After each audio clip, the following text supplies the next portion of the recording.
The boy who dreamed of change. Can a boy from a small island become the leader of a nation? Barack Obama was born on August 4th, 1961, in Honolulu, Hawaii. His life was not simple. His mother, Ann Dunham, was a white woman from Kansas, full of dreams. His father, Barack Obama Sr., was a black man from Kenya, studying in America.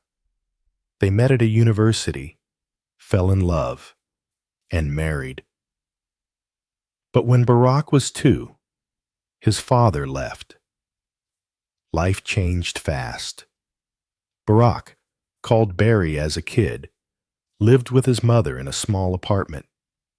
Hawaii was beautiful, blue waves, green hills.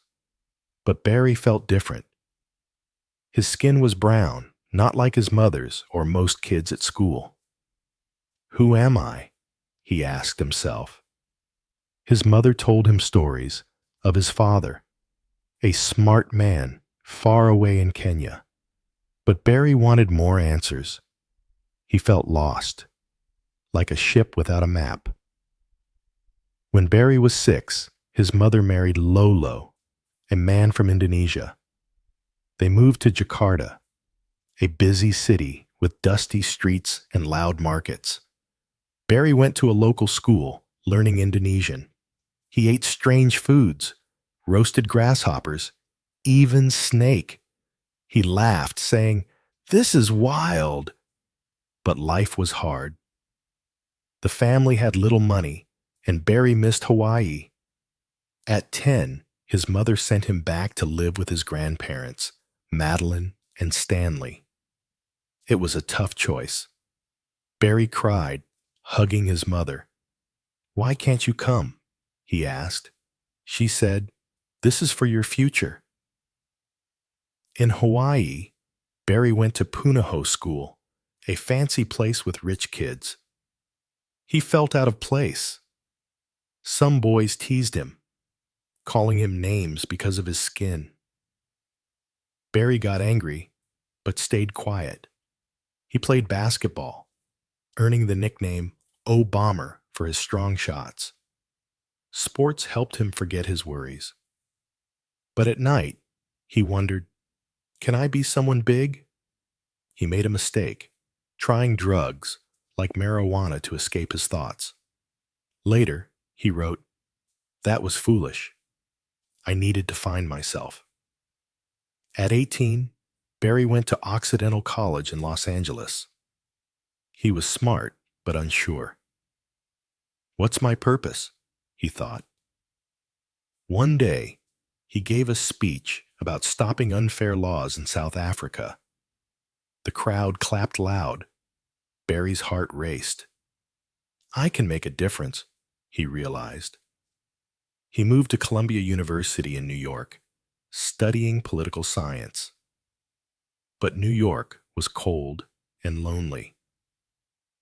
He worked odd jobs, feeling stuck. The tension grew. Would he give up?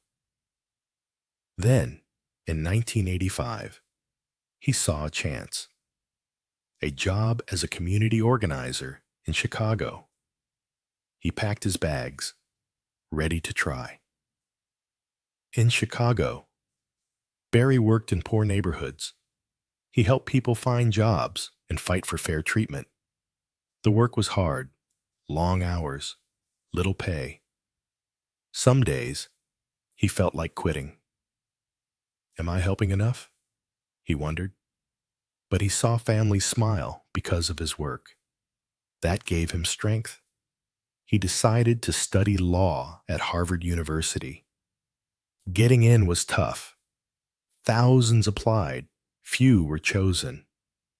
Barry studied day and night, sleeping little. His hard work paid off.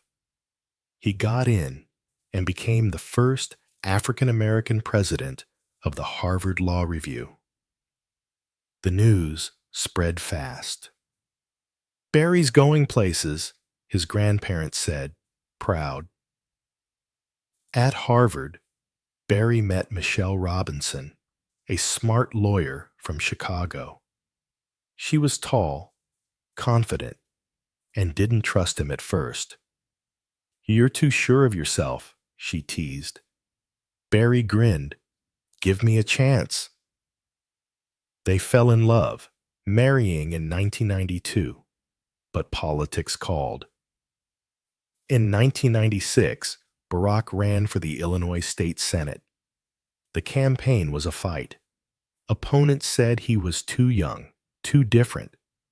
Barack knocked on doors, talking to people in rain and snow. He won, but the drama didn't end. In 2000, he ran for Congress and lost. He felt crushed. "Maybe I'm not good enough," he thought. Michelle hugged him. "Keep going," she said.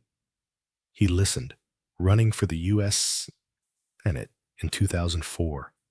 His speech at a big event made him a star.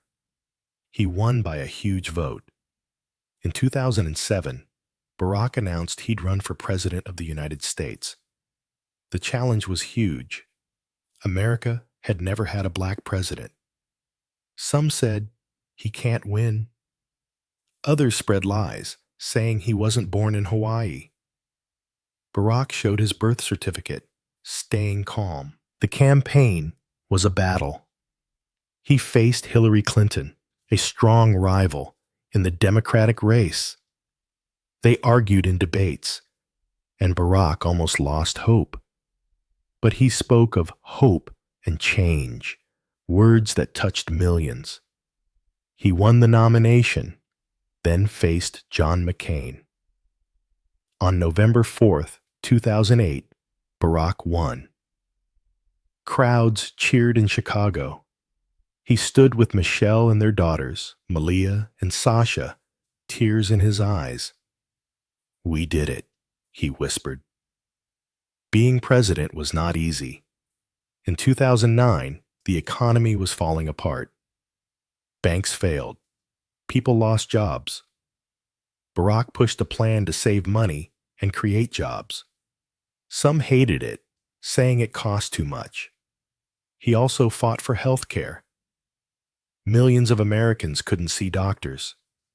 Barack's plan, the Affordable Care Act, or Obamacare, let people buy insurance.